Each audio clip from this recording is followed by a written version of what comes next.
Hi, I'm Alan from the Fighting for Our Heroes Foundation. This will be the first video in a series of several videos that are going to help that are aimed at making the veterans benefit process a lot easier for veterans and their family members. When you go to decide that I'm just going to get out of the service, or if you're being medical boarded, or you just know that your military service is coming to an end and you have injuries of any type, it all comes down to documentation when dealing with the VA. The first thing that you need to do is before you even get out of service, you need to start collecting all of your documentation. That way it'll make filing your claims easier. Now, I know this is in hindsight for a lot of veterans because they're already out, and it doesn't matter if you're getting out, you haven't gotten out, you just got out, or if you've been out for say 20, 30, 40 years. The process is still the same for everybody. If you're going to be getting out of the service, it'll be easier because you've been seen by medical doctors that are in the VA the entire time. If you're out of the service, then you're going to go ahead and need to file for copies of all of your records. The first thing that you should do if you're a veteran who's already out of service is there's 3 different ways that you can collect documentation.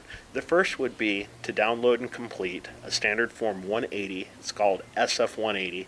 What you need to do is go to the NPRC's website. If you Google those letters, NPRC, in that order, it'll take you to the National Personnel Records Center in St. Louis, Missouri. Once online, you just download the standard form 180, print it out, fill out a few pieces of little information that'll tell them who you are, and then mail it back to 9600 Page Avenue in St. Louis. The address will be on the form. That'll go ahead and get your military records, which would be your 201 file as well as your DD-214, headed to your house. Generally takes 1 to 2 weeks from the time that they get it, from the time that they receive the standard form 180 to arrive at your home. The second would be for your VA records. If you've already been being seen by the VA hospitals, VA MCs, which are called VA medical centers, what you want to do is download and complete on the VA's webpage. Just go to their page. Halfway down on the right hand side, you'll see a section that says VA Forms. Click on that tab, go ahead and download. It'll ask for the form number. Type in 10-5345. Then go ahead and download that, put all of your information in, and take it back to the VA medical center that you've been getting seen at. Give it to the records release department and ask for all copies of any records that they have on you. The third way would be records from your private doctor that you've been seen at, whether it be at a private doctor or at a hospital.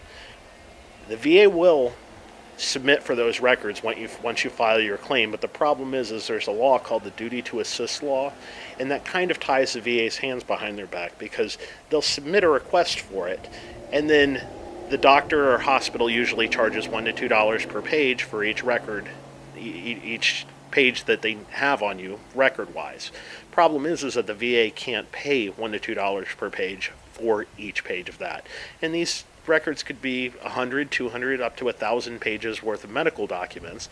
The VA can't simply pay for that, so therefore it's in your best interest to contact the doctor's office or hospital that you were seen at and go ahead and retrieve those. Now, I understand that oftentimes it could be 500 pages long, and I don't expect you to pay $500 for it. What I would suggest is contacting the hospital or doctor's office that you've been seen at and ask them if they can put them on a disc, and then you can simply pay for the disc. Not all doctors are doing that, but at the same time, more and more doctors realizing the fact that veterans can't pay that will oftentimes put it either on a flash drive or a disc for you, and then you just simply pay $20, $30 for the disc, at which point you can get all of your records from them. Now, once you have all these records, it really is in your best interest to not just run down and file the next morning, because what'll end up happening is you'll end up handing them over to them, and keep in mind, you'll only want to give them copies. You'll always want to retain the originals for your records, but by handing them copies even, that's still going to complicate the process, because then you're expecting the VA to go ahead and take those records and be able to decipher everything.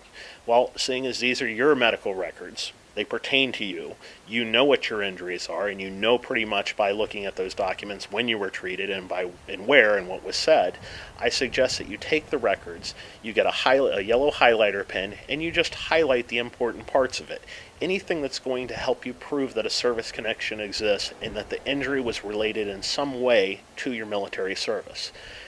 Then once you get done doing that, I suggest that you put a 3M sticker on top of the page, so therefore, and then just write a little note on top of it that says, look under here and it will tell you this.